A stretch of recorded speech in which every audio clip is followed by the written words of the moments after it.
And this afternoon, we're going to take a look at an issue that we've been covering here for many months, issue of circumcision, and we've been looking at the issue of male circumcision. Today, we'll be taking a look also at female genital mutilation and some of its consequences. Also, looking at questions of pregnancy and breastfeeding and lots of other issues concerning the whole birth process. And my guests this afternoon, I have two guests on the telephone. One is Jody McLaughlin. She is the editor and publisher of The Complete Mother, the magazine of pregnancy, birth, and breastfeeding. And also, we also joined on the line from North Dakota by Dr. Duane Voskuil. He is an adjunct professor at Bismarck State College, a professor of philosophy at that university. And he, along with Jody McLaughlin, have been working on trying to get North Dakota to pass a bill that would pass a bill outlawing genital mutilation of both male and females. And North Dakota was the first state to legislate against genital mutilation. Minnesota passed a FGM law, and New York and Colorado are each working on their own legislation. The bill passed the House and Senate in North Dakota and became law on July 1st, 1995. However, they are working now to get a bill that would cover both male and female genital mutilation. And I have both Jody McLaughlin and Duane Voskuil on the line from North Dakota. Good afternoon. Good afternoon. Hello. How are you? Fine. All right. Okay, we have a little delay here in our phone. I just want to ask you, first I'm going to start with you, Jody. The Complete Mother is the title of your magazine. And could you just tell the audience a little bit about your magazine? What makes it different from there are many magazines on the newsstand about mothering and childbearing, but what makes your magazine different from the rest? Well, the difference, what makes our magazine different than many of the other ones is that we tell the truth, all of them. And we have found that the baby actually is the expert on these issues. And if we pay attention to the baby, almost all of the choices we make and the decisions we make will be ones which are correct and ones which serve the needs of the infant. The Complete Mother magazine is an international publication. One of the things we've found is that when babies are born, they have no idea what continent it is. They have no idea what century it is. They don't know what culture it is. Their needs are all basically the same. How those different societies meet those needs, however, are very different. And those are the issues that we bring to our readers through the Complete Mother magazine. And what issues do you cover in your magazine?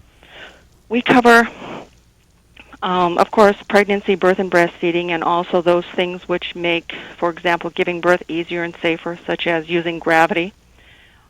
We cover the importance of not being separated from your newborn in order to get off to a good start with breastfeeding.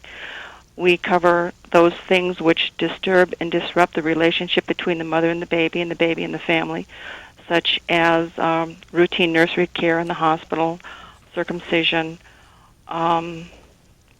We talk about alternatives to using formal child care programs, how women are working, and I will tell you that all mothers work. Some of them get paid, some of them, however, do not.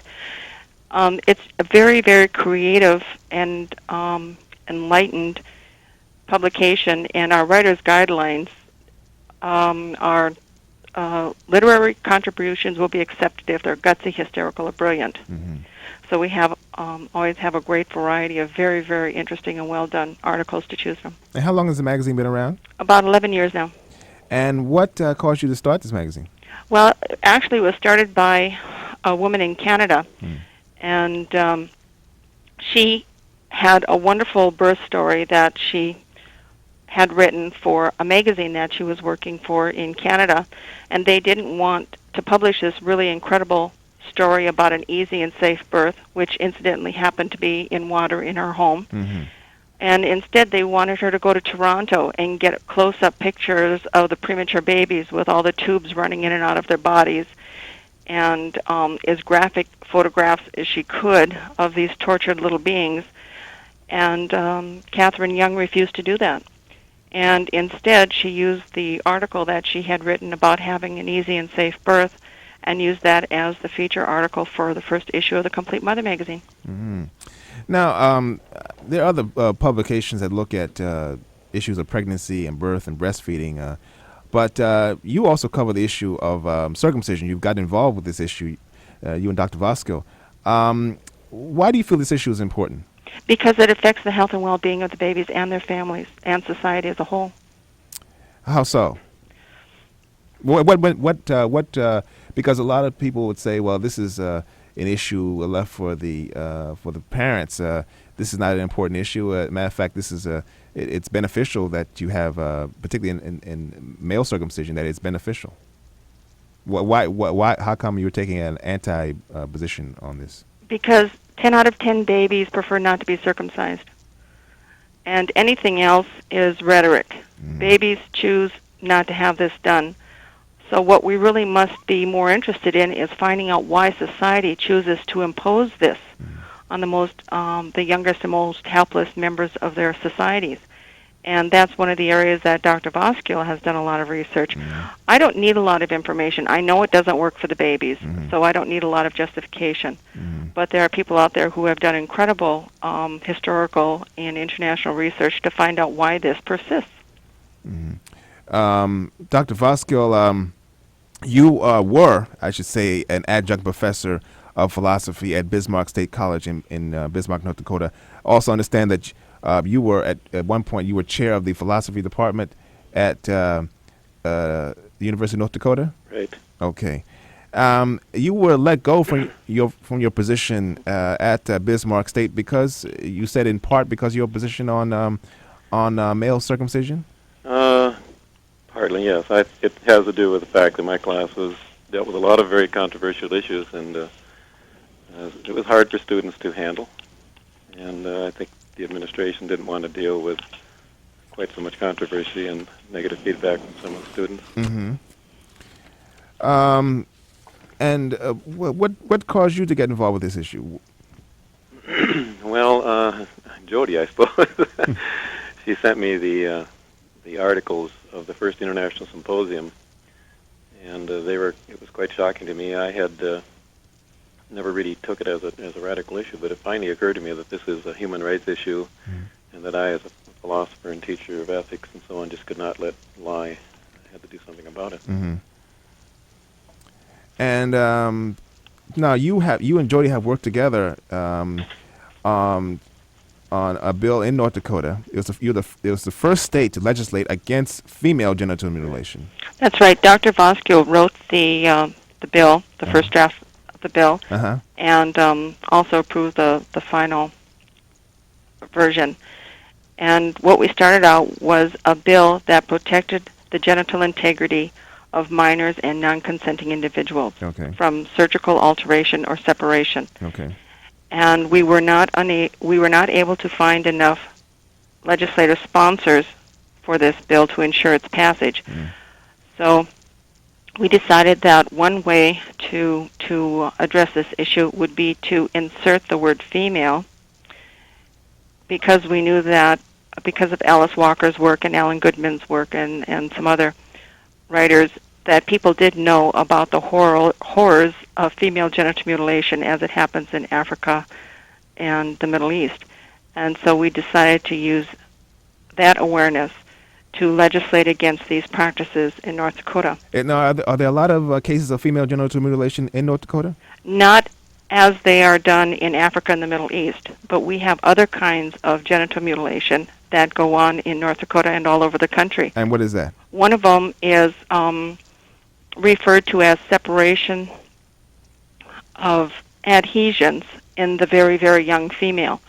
And this can be babies as young as 3 months or toddlers or young children. And the doctor observes that the inner labia, which is joined at the base, fused at the base, and releases over a period of time, that the physician observes that perhaps there is a need for this tissue to be open. And it does open during the normal hormonal influences of puberty. but the doctor chooses to open that prematurely, and then he calls that removing adhesions. Now, this is using incorrect terminology because adhesions are scar tissue. This is normal connective tissue, which is called synechia. And we have that happening in North Dakota. We also have women who have had their clitorises removed because their parents have reported observing them masturbating. I don't know of anything that has happened recently on this, but I do know of a woman to whom this was done. And Blue Cross Blue Shield covered female circumcision up until 1957. So this wasn't that long ago. How old was the woman when she had that procedure done? She was 3 years old. 3 years old. Hmm.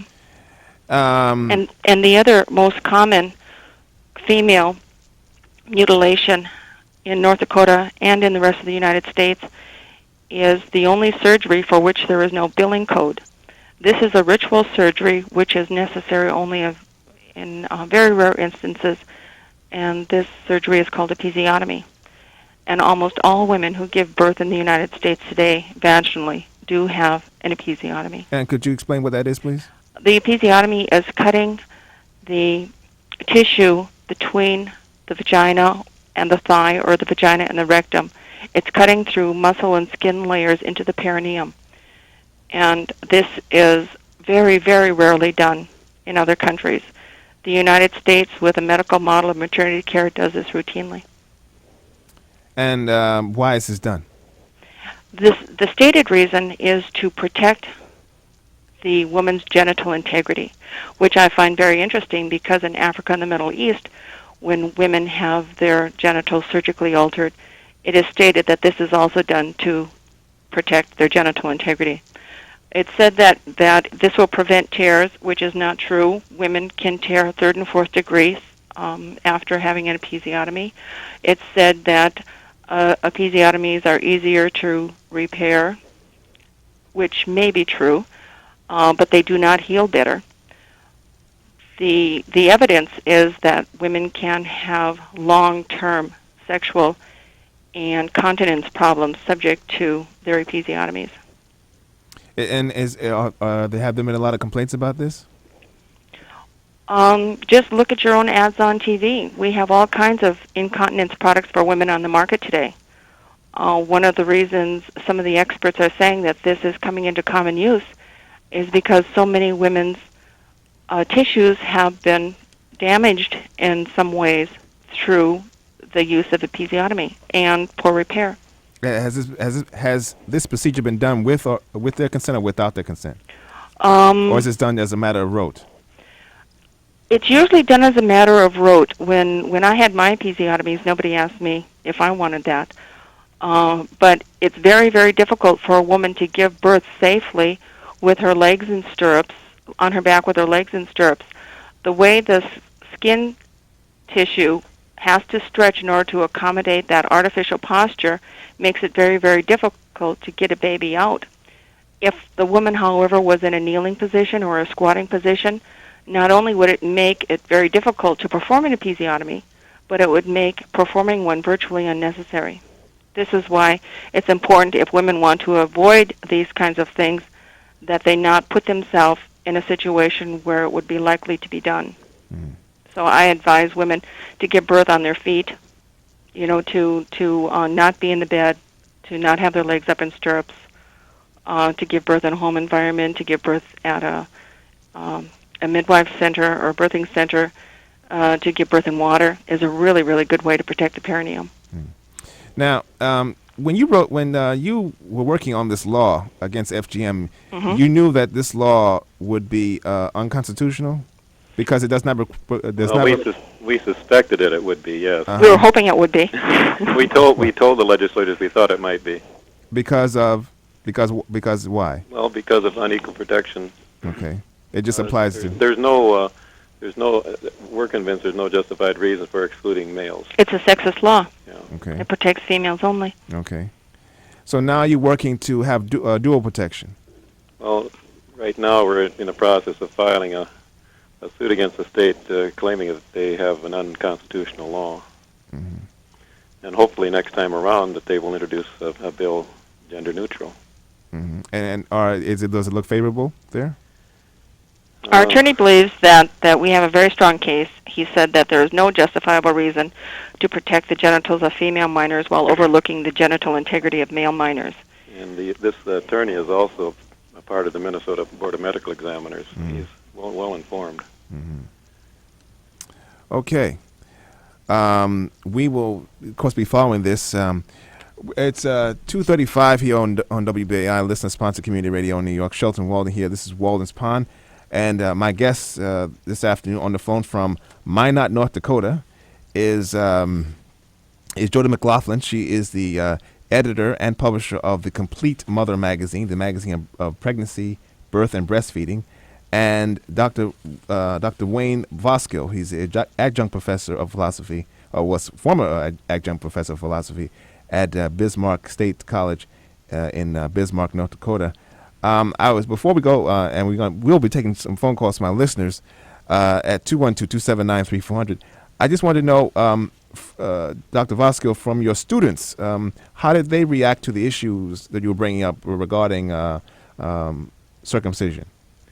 It was quite varied.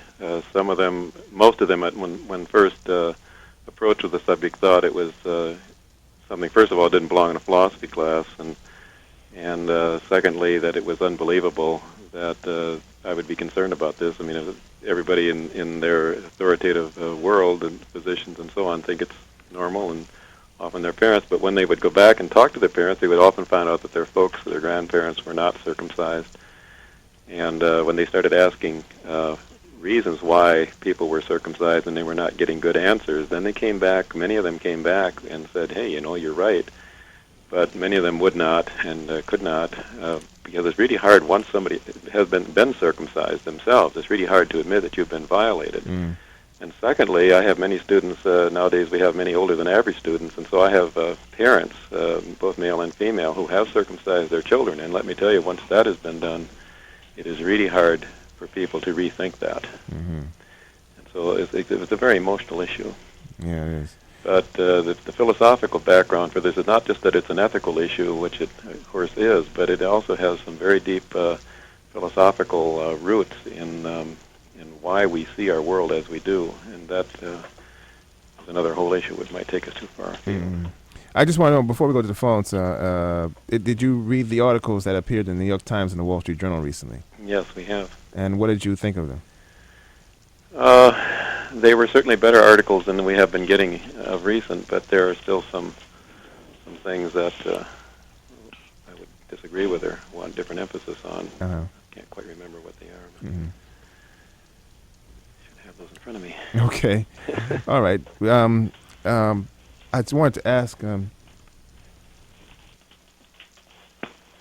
All right. We're going to go to our phones right now at 212-279-3400. Again, we're talking with Jody McLaughlin and Dr. Duane Voskuil from Minot, North Dakota. We're talking about the law in North Dakota. Actually, North Dakota was the first state to legislate against genital mutilation. They passed a law outlawing female genital mutilation last July 1st. And now they're looking to... make a law that would cover both males and females in that state, and we are taking a look at this issue right here on Walden's Pond this afternoon. If you wish to give us a call right now, it's 212-279-3400, 212-279-3400. Of course, I'm in the studio with Lisa Joy White. Let's go to our first phone call with you and make your comments brief with our guests on the telephone line here. WBAI, you're on the air. Hello? Let me turn the radio off. Go right ahead, please. Sorry, I had to turn off. I had to turn off the radio. Radio. Yes, Yeah. go right ahead, ma'am. Okay. I may have missed this because I turned in when someone was talking about legislature, but I wonder, when you keep speaking of only one procedure, if the people who the woman and the male who were there were saying thanks to the work of Alice Walker and another person that we now know about female circumcision. And it really distresses me when I hear this reference as though people in Africa didn't know anything about it before, that you negate the work that has been and is still going on. And I'm concerned also because it denies this procedure being done in Europe. It denies the chastity belt. It denies the universality of this procedure as it relates to women all over the world. And I would like to know how it was eradicated in Europe, because perhaps we could learn some lessons from how it was eradicated in Europe as to how to deal with it where it still occurs. So I guess my question or my point is, one, could you please speak about all forms of female circumcision? Two, could you talk about how it was eradicated in Europe? And could you speak about it with regards to the United States and that it was practiced, primarily as a form of punishment in this country? Okay. Okay? Thank you very much. I'll hang up and listen. Thank you. Go ahead. Hello? Well, the reason that I mentioned Alice's work and Alan Goodman's work is because unless people are really, really involved in doing this kind of research, they're not going to get information except in passing. So it's some of the more popular authors who are going to impact a little bit of information, at least, into the masses. I'm not really aware of how this ended in Europe. I really believe perhaps it did not. I believe in some ways that it was institutionalized following the burning of the midwives as witches, the midwives and the healers in their communities as witches. The medical community began to develop its own educational systems, and I believe that misogyny, including mutilating of the genitals, became institutionalized in the medical system. Okay. All right, let's move on here. 212-279-3400. Make your questions brief, please. WBAI, you're on the air. Hello? Hi. Yes, go right ahead. You're on the air. Oh, hello. Geez, now it threw me off. I was thinking about this to say. Oh, yeah, here's what I wanted to say. Go right ahead. For years I've been thinking about this. I used to take care of my cousin with polio, and I was circumcised, and he wasn't. So, since about 8, 9 years old, I'm aware of this. And from what I know, there's 2 levels of the foreskin, and the second layer is equivalent to the clitoris in a woman, from what the information I've gathered. Okay. The other thing is, gee, I forgot. Take your time, relax. Can't remember this. That'll be sufficient for now. So as I think about this, and you'll be on again Yes. with this, and I'll return call with more organized thoughts. No problem. Okay, thank you. Thank you for calling. Bye. Bye-bye. I'm not really sure what parts are analogous to from the female to the male or vice versa, but I do know that this is a highly developed, sensitive, functioning tissue. All the structures are necessary. I don't care for comparing what's done to men to what's done to women as in what is worse. Anytime we cut into the flesh of a non-consenting individual, whether it's an adult or a child, that's inappropriate. And cutting into their sexual tissues is paramount to the worst kind of torture that you can imagine, because it cuts to the very core, not only of their sexuality, but to them as beings who at this point in time are not capable of feeling safe. Well, Jody, a lot of people would say that this is an important procedure to be done because what it does, it prevents the advent of disease and infection, and it's best done while the child can't remember what happened, as opposed to doing it when the child is older. Well, how do you answer people who say that? Let me speak to this a little bit. Sure. I think there's a certain amount of comparison that needs to be made here between males and females, and one is that the female tissues harbor far more pathogens than male. There's far more places to do so, and there are analogous structures. I mean, the female has a clitoral hood, which has some anatomical similarities to the foreskin, and they get infections at a rate probably 4 times, like urinary tract infections, probably 4 times as often as men or babies. And so any arguments that are given, medical arguments for cleanliness or disease and so on, would apply equally, if not more so, to women. And so those arguments are obviously rationalizations. If you're going to talk about the loss of sensation, one of the reasons I think it's important to talk about comparison here is because most of the people who talk about FGM or female genital mutilation are thinking about the extreme forms of clitoridectomy or infibulation, where you cut off the inner labia and sew them up. Yes. However, it is possible simply to remove the clitoral hood of a woman, which would be removing their prepuce. It's possible to to poke the clitoris with needles. I've heard this is another form. There are different kinds of things that can be done, and many of them certainly are physiologically less destructive than removing the male prepuce. So I think that when people say, well, I often get the statement, well, male circumcision isn't anything like female circumcision, meaning by that male circumcision is far more benign. I think that it's important for people to realize that there are many operations which are outlawed and people would be horrified at if it were done to females, which would be less damaging physiologically and far less removal of sensitivity.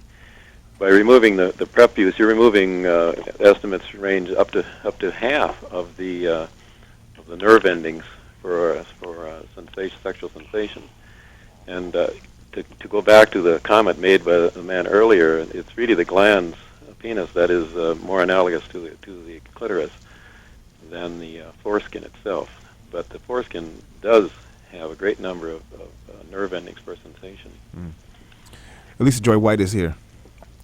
I have a question for you regarding the issue. Yes, it's not fair or not even an issue to compare pain, men to women or boys to girls. But what about in cases where the gender is in question, in cases as in the hermaphrodite? I'm really glad that you asked that, because it happened to me recently where I was I was in New York, and one of the women who lived in my building had attended the birth with ambiguous genitalia. Mm-hmm. And so the parents were agonizing, what do we do? And first thing that is done is a chromosome test is done to see if the gender is male or female. And then a decision has to be made, whether or not surgical alteration of the genitals should be done in order to make them appear more female or appear more male. And I would like to suggest that any type of constructive or a destructive surgery be withheld until the individual can make a decision for themselves whether they want their sexual organs enhanced or diminished. As long as the child can void and defecate, the appearance of the genitals is a very personal thing, and perhaps as an adult they would not want, for example, a large clitoris made smaller. Maybe they would be able to live a full, healthy, functioning life with their genitals as they are, even though it might be considered a little unusual.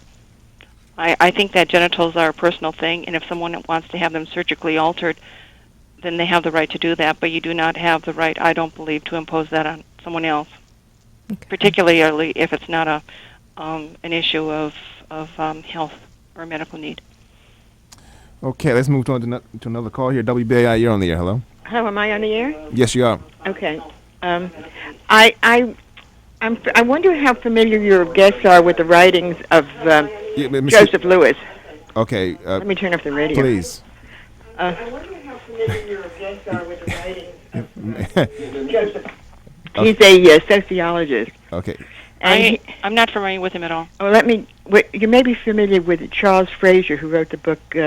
Okay, what's your question? The point is that he says it has nothing to do with health or lack of sensitivity. He refers to ancient, what he calls blood taboos, because the mother of the child was considered unclean for several days after giving birth. She theoretically was not able to tend to her child, because, especially a male child. So, according to him, the male child had to give up some part of him in order to cleanse his mother. It was a kind of exchange of tissue kind of thing. and that since there is no other justification for it, there's no health justification, there's no sensation justification. It had to do with only these sort of basic superstitions that a mother was unclean, and the child had to make this kind of exchange. Are you familiar with that kind of sociological history? There's a lot of theories and that's one of them. You're familiar that with it? particular one you're referring to had to have developed in a period in history in which we were talking of patriarchal involvement structures, because earlier forms, which were more oriented towards goddess religion and matrifocal traditions, probably would not have thought in those terms. But yes, I think that you're quite correct when you say that the origin of this ritual has nothing to do with medical procedures. I think that is very important. I think that even Jews today will say that this is not a medical issue. This is a religious issue, cultural issue of some kind. Okay, you're fading out a little bit on us, but let's move on to another call here. 212-279-3400. WBAI, you're on the air. Hello, Sheldon. This is Olive. Oh, hi, Olive. How you doing? I'm fine, thank you. All right. Long time no hear. Yeah. The brilliance of your guest is really good that they're conferring and doing research on these things. However, I'm sort of concerned about poor people in the future, since hospitals are being closed down, schools, and other kinds of facilities. I don't know, I just have this, vision of people not knowing how to clean themselves, how to take care of themselves. Yeah, could you speak up a little bit, Laura? Yes. Okay. Having births just anywhere. I mean, is there any education, after learning all of this mutilation and all, is there any education on health and hygiene? That's a good question. I mean, are they going to have something like that in the future or now so that we could carry it on? Because if there is going to be an inequality of health care, we need to start thinking about that now. Thank you, and I'll listen. All right, thanks for calling. That was a very interesting collection of ideas and issues she brought together. As far as poor people and hygiene, if one of the basic needs that people have is a need to protect their bodily integrity, and maintaining cleanliness is something that is done whether or not it's the Inuit in Alaska or people in the tropics. We find ways to keep ourselves clean. As far as the hospital issue, hospitals have never been shown to be the safest place to give birth. Birth is a normal physiological event, and hospitals have bacteria and pathogens that you won't find anywhere else in the city. And as far as the safety issue, countries where most of the births happen in a home or a birth center have much lower infant mortality rates than the United States does.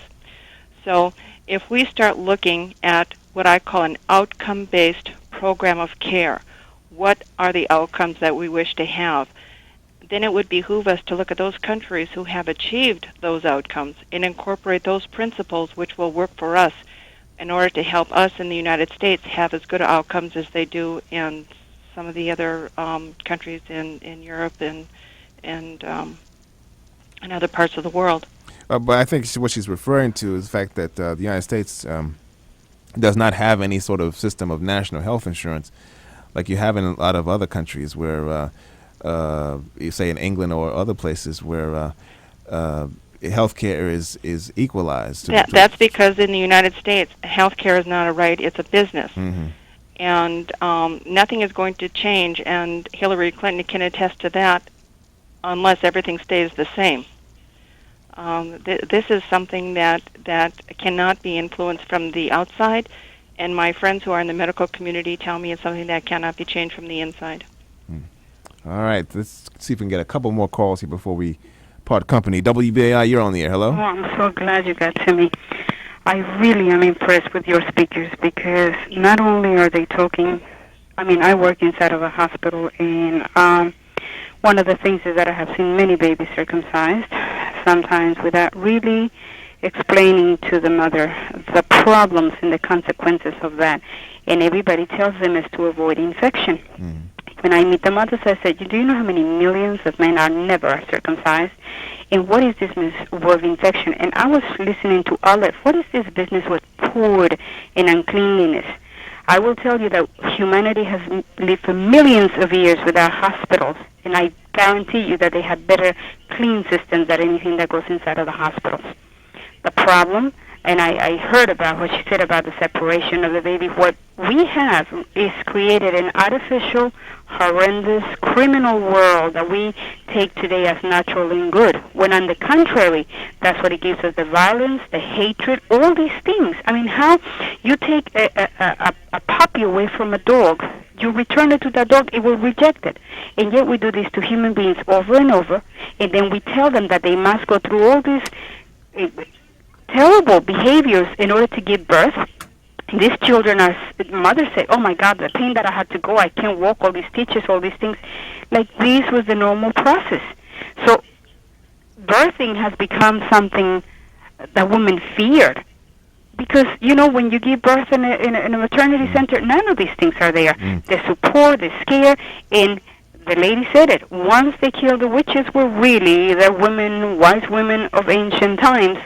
All they did was enter this evil system. And until people don't realize that we are being conned, and I mean from the day that we're born until the day we die, we are not going to survive this. And people are complaining about the system that we have. Somehow we have to group together and kind of educate people, not about the hygiene, but about what goes on in hospitals. Okay, I appreciate your call so much. Unfortunately, the clock in here. Bye-bye. But I thank you for your call. All right. Jody McLaughlin and Duane Voskuil, you have a final word here before we leave. We have about 30 seconds. I'd like to say ditto to what that woman just said. Just very, very well said. Okay, and Jody McLaughlin. I just want to remind young families out there, if they're interested in having ongoing information which will support the choices that they make for the health and well-being of their children, I'd invite them to subscribe to the Complete Mother magazine. Yes, please. And what's your address? The address is Post Office Box 209, Minot, that's M-I-N-O-T, North Dakota, ND 58702. And a subscription is $12 for 1 year, or you can get 2 years for $20. Okay, that's the Complete Mother. And it's in Box 209, Minot, North Dakota 58702. Jody McLaughlin, the editor and publisher of The Complete Mother, and Dr. Duane Voskuil, I want to thank you very much for being my guest here on Walden's Pond today. Thank you. Thank you. And we will do this again real soon too. And good luck with your fight against the laws up there. Well, it's filing tomorrow, so we'll let you know what happens. Okay, thank you. All right, Shelton Walden here with Walden's Pond.